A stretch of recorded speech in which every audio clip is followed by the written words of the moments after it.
Welcome home. I'm Dr. Thema, a minister, licensed psychologist, and sacred artist, and this is Homecoming, a podcast to facilitate your journey home to yourself. While I will provide weekly inspiration and mental health tips, this podcast is not a substitute for therapy. I'm so excited you're on the journey. If you want to request specific topics or share your progress, email me at homecomingpodcast@gmail.com. Also, after you listen, be sure to like, subscribe, and share. Let's begin. Welcome home, Sojourners. I am glad that you're here. I'm excited for another episode of the Homecoming podcast and excited about our journey home to ourselves. And today we have such a special topic, and it is how to interrupt unhealthy attention seeking. How to interrupt unhealthy attention seeking. And the reality is, as human beings, we all desire to be known, to be seen, to be heard, to be understood, to be validated, to be accepted, to be celebrated. And that is a normal, a healthy desire, that we desire connection and community. We desire to have a sense of belonging. And when we have had experiences that were disruptive early on, it can turn on an unhealthy need for constant attention. And this can emerge from primarily two different vantage points or starting points. For some of us, it may be that you experience neglect, emotional neglect, or even physical and material neglect. You may have experienced abandonment, rejection, being treated like you were invisible or like you were worthless. And so that can plant a seed to constantly need to be assured that people see you and hear you, even to the point of engaging in some unhealthy characteristics, habits, patterns, and strategies that in a lot of ways your broken heart can be screaming, do you see me, right? Do I count? Do I matter? Is anyone paying attention that I'm here? And the overcompensating as a result of those early experiences of being ignored and rejected can cause us to engage in some unhealthy strategies where we may feel like in and of ourselves we are not enough. So, for many of us, I want to even say for all of us, there are moments in time where we did things for attention that we regret or that we are embarrassed about. And whether that was feeling like you had to constantly out-talk people, constantly had to entertain or be the jokester, constantly had to engage people in the drama of your life to keep the attention focused on you, whether it was that you had to give people your money or a place to stay or sex in order to feel chosen or attended to, feeling like you had to dress a certain way or speak a certain way in order to take up the air in the room.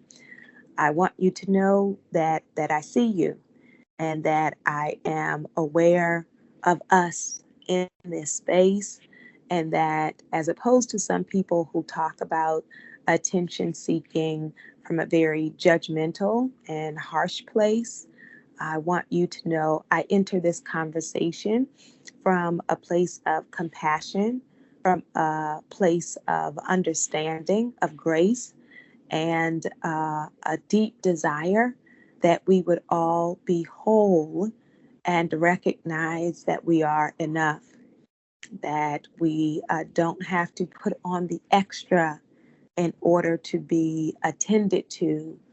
But my hope is that internally and externally, socially, your life would be set up in such a way where you can settle your spirit and not have to try to outshine or outtalk or impress in order to gain validation, approval, acceptance, belonging, attention. So some people come to this place of attention seeking from a childhood of neglect and abandonment and rejection, actually, whether in childhood or in early adulthood, kind of seeing these patterns of being picked over and that you had to, put on in some ways this armor to make yourself worthy of other people's attention or acceptance, no matter how fleeting it was. And then there are others of us who may come to this space of constantly needing that attention um, as a result of having actually been the favored one as you were growing up and in your early adulthood, that sometimes we can be raised in such a way that everything was centered around you and that the adults kind of lifted you up over everyone else, whether it was because of who your parent was, or your looks and physical attributes, or your gifts or skills in a particular area, or just because you were the child they always wanted and they hoped and prayed and waited for you. And so, this notion of being kind of the golden child can sometimes be a setup to not really have practice with humility, with perspective taking, with compassion, with an ability to not center yourself. And so I invite you to consider the times in your life that you have engaged in some unhealthy habits, actions, behaviors in order to get people to pay attention to you and to begin to think about what some of the roots of those behaviors may be, of what got you in that place that some of us would call being so thirsty or being so hungry, of needing that constant gaze, needing to feel like you are better than or the center of, um, that you are esteemed more than others. And to also think about uh, how you feel when other people are getting attention, how you feel when other people are being celebrated, and your capacity to really be able to hear, love, attend to, give space for others, right? Because when we have this unhealthy attention seeking, it can be destructive for us psychologically. If in the aftermath of that, you might feel some shame or embarrassment, or constantly feeling inadequate, right? That I cannot stop this performance of a self, this false self I'm engaged in, because it is the only way to get people to like me, right? Or to pay attention to me. So psychologically, it can be harmful, but it also can create a lot of difficulty in your relationships. So in family life, in friendship, in romantic relationships, in the workplace, when someone constantly has to be the center, it often means that they are ignoring or dominating or erasing or even manipulating other people, which is a very unhealthy way of engaging with the world. So I want to give you some pointers as we think about shifting out of this pattern.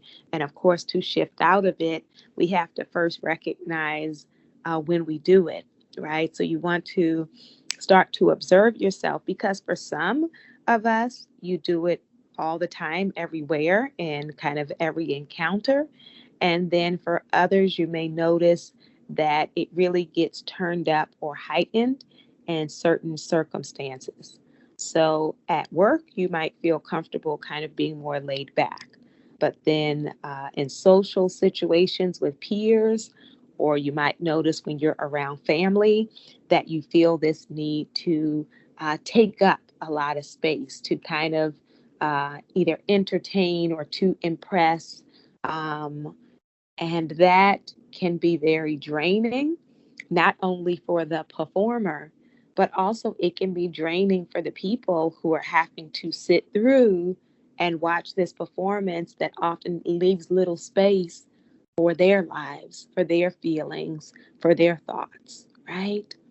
So I encourage you, as one strategy after we talked about self reflection and self awareness, is to think about creative expression, but creative expression that is just for you, right? That often when we are engaged in unhealthy attention seeking, there is something we want to convey or to communicate, but it can become heightened or dramatized because we're wanting to get a response from people, and it can be a healthy outlet to learn how to express your feelings, your thoughts, your stories through your creativity.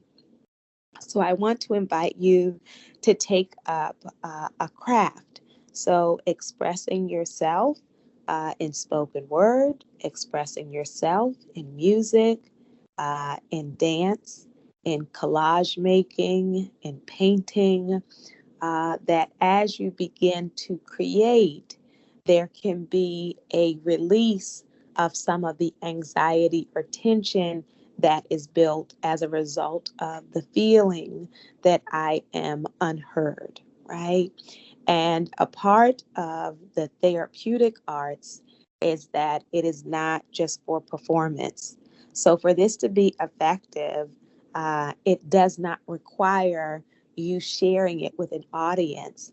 It is for the internal experience of getting to release the emotions, the feelings, the perceptions that you have been holding as a result of your various life experiences. So then you are not just perpetually needing an audience in order to reflect on your own life experience. And that will take away some of the urgency that we sometimes feel if the only time I am getting to reflect and express myself is in an audience, then that can get very intense and heightened. So I want you to think about what art form you may like to engage in. And it's not that you will never share it, but it's not solely for the purpose of sharing it. It really is for you to be able to express what you feel and what you think. I'm also going to encourage you to think about and to shift some of your languaging, the ways in which you frame things, whether in person or on social media, that as opposed to the goal being when I speak, I want everyone to agree with me, or when I post, I just need everyone to like it, to try to release the pressure or performance motivation and to consider what it means to simply share for the point of connection, right? And so you are already enough. You are already enough. And I know that is easier said than done, but, or said, it's easier to say it than to believe it. But I invite you to start thinking as you are speaking about what is the purpose in my sharing. And as I share, if I remind myself that I am enough, that I am deserving, that I am safe, if I can remind myself that, in what ways will it shift the conversation, right? And so I take breath, I remind myself of my worth, of my value, of my enoughness, and then I share with an intention of openness, and with that openness, knowing that people may respond in a number of ways. And I don't just need one single response in order to validate my existence. Yes? So, as we think about not only shifting our conversation or our approach to social media, another way to help when you have these unhealthy patterns of attention seeking is to become more intentional about checking in with others, right? Sometimes when we are in that unhealthy pattern, we are dominating the conversation. So you may be doing all of the talking, and you never ask other people how they are, or how is their day, or how is their life. Or if every time someone brings up a topic, you jump in and say, oh, yeah, that reminds me of something that happened with me. And you can never just kind of land and sit with the light on someone else. So you want to, I invite you to become really mindful of perspective taking, of wondering within yourself, what might this exchange be like for the other person? For me to pay attention to their body language and cues, because when I'm in that unhealthy attention seeking mode, then I can go on and not notice that perhaps the other person is overwhelmed, or the other person is tired, or the other person may have something they want to share too, right? And so shifting my gaze, so my gaze is not constantly inward, but that I can actually start to notice the needs of other people. Not that I will go into perpetual people pleasing, but it's about mutuality, reciprocity, connection. Because when it's going to be authentic connection, I care about them as they also care about me. Yes? And so, perspective taking, being thoughtful. A thoughtful person is not constantly attention seeking. A thoughtful person is willing to share, but is also willing to hear and receive and support and encourage. Yes? Now, in order to really move forward past this unhealthy attention seeking, it also requires that we give ourselves grace, compassion, and forgiveness for knowing that behaviors and patterns of my past do not have to be my identity, right? Some of us surrender in these patterns and we just say, well, there's nothing I can do about it because that's just me. I just like to talk. So as soon as I resign myself to this is the kind of person I am, then there is no room for growth. There is no room for transformation. There is no room for homecoming. But instead, I recognize, oh, there are some moments in my life where I did some things, I'm not proud of because I wanted the attention. I wanted to be chosen. I may have even deeper than that desired to be loved, right? Desired to be respected, even desired just to be attended to be seen, to be heard. And so I can look at that moment in my life, and if I expand my vision and look at what else was going on in my life and what happened in my life before that moment, then my actions in that moment will make more sense to me. And I can give myself a lot of love and a lot of grace and say, whoo, yeah, that you were doing the most. You were doing the most during that season. And I'm so glad that I know now I don't have to do all of that, right? That I can shift into my homecoming. And also, what that means is when I see other people doing it, I don't have to be so harsh in my response, but I have an understanding, from my lived experience of what it's like to be in that place and be so desiring of acceptance and belonging. So I invite you to consider the ways in which you can forgive yourself, and then also to become really intentional about being real, right? That I want to be true, I want to be authentic, I want to be real. And that's what homecoming is, right? Coming home to your authentic self. And so when I am engaged in being truthful, honest, real, authentic, it will often decrease my engagement in the unhealthy attention seeking, because usually that those behaviors, those actions, those words are not coming from a place of what I really feel or what I really want. Instead, it is often what I think I have to do or say to get other people to laugh, to get other people to want me, to get other people to pay attention to me.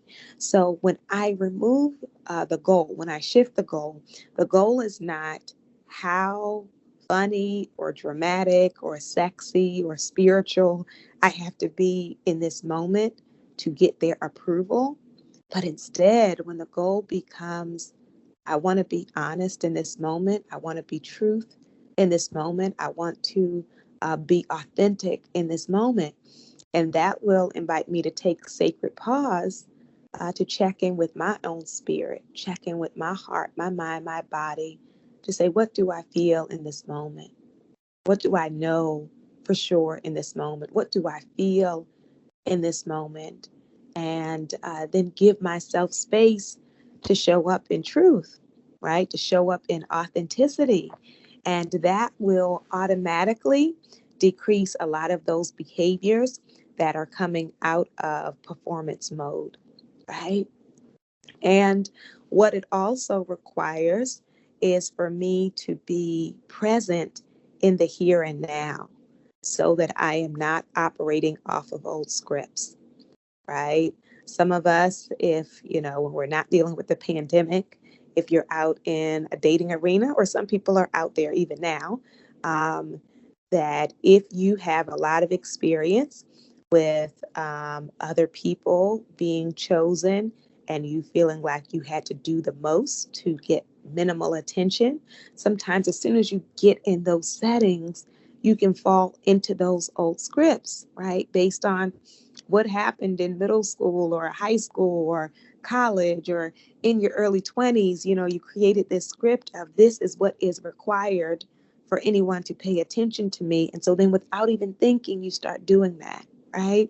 Or some of you in the workplace have that same feeling of this is what I have to do to be attended to. And so I want to step out of my old script because my old script isn't serving me. And the truth is, my old script didn't even serve me in the past. And so I allow myself to experience this moment fresh and new. I allow myself to experience this moment as a new moment. And so some of us go into old patterns when we're around family. Your family has decided who you are. They decided who you are when you were 8 years old, or when you were a baby, when you were 12. And then when you go around them, sometimes you will pick up those old scripts of what you have to do to get their validation. And so I invite you in this season of homecoming to rip up the old script and decide to show up new. They'll adjust.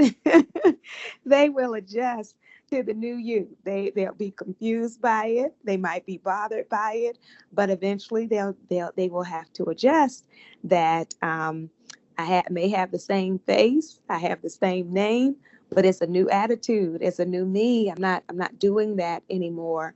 Especially those of you who have perpetually had to be the entertainer or the performer or the organizer, or to tell people all these fantastic tales. And the truth is, in this season of the pandemic, you're tired, right? You don't feel like performing. You just want to be present. And so we give ourselves permission to shift into the present moment and not be boxed in by the scripts of the past.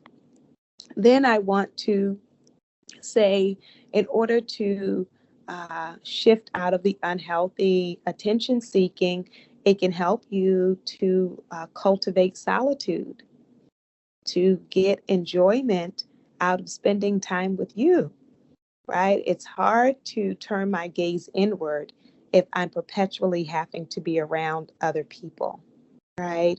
But when I don't have to constantly have an audience and I learn to have peace within myself, then that can help me to settle my spirit. And once I'm settled in my spirit, I can carry that same peace in my interactions with others. Then I won't be so hungry or needing constant gaze and constant ears. So gaze, G-A-Z-E, not needing people to constantly look at you or listen to you, but that I am tuned in to my own heartbeat, right? I'm tuned into my own song and not in a place of being selfish or self absorbed, but clarity. Clarity can come in solitude because I want to know myself, right? Then the last thing I want to mention is it can be helpful to really have healthy relationships where you are open to feedback, because some of us have been engaging in some unhealthy patterns and we're not aware of it. And your friends have not said anything, perhaps because they think you're too fragile, that you can't hear it or receive it. Or some of you don't come off as fragile, but very aggressive. So then no one can tell you anything. And so when I have a good circle of friends, then I can check in with them to see, what kind of friend am I being? What kind of partner am I being in this family? What kind of aunt or sister have I been? And is there another way that I can show up for them? Right? And being open to the feedback, right? So that we can shift, so that we can grow, and so we can heal. I do want to name that for some people, these patterns are rooted in deep trauma, or these patterns have been really lifelong, and it can be challenging to shift out of.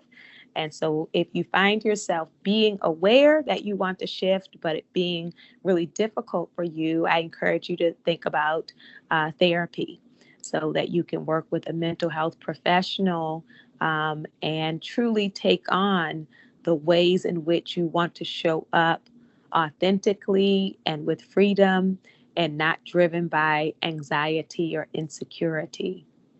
This is a beautiful part of our homecoming when I am at home within myself and I am not desperately thirsty, constantly needing to be the center of attention. When I'm at home within myself, I already know I'm enough. And from that place of clarity, I can have room for, create room for other people so that we can really have relationship, connection, and mutuality and have that inner peace instead of that constant drive of anxiety. I am really looking forward to what it will mean for each of us to lay down the performance and to pick up our authenticity. I invite your heart to tell your soul, mind, body, and spirit, welcome home.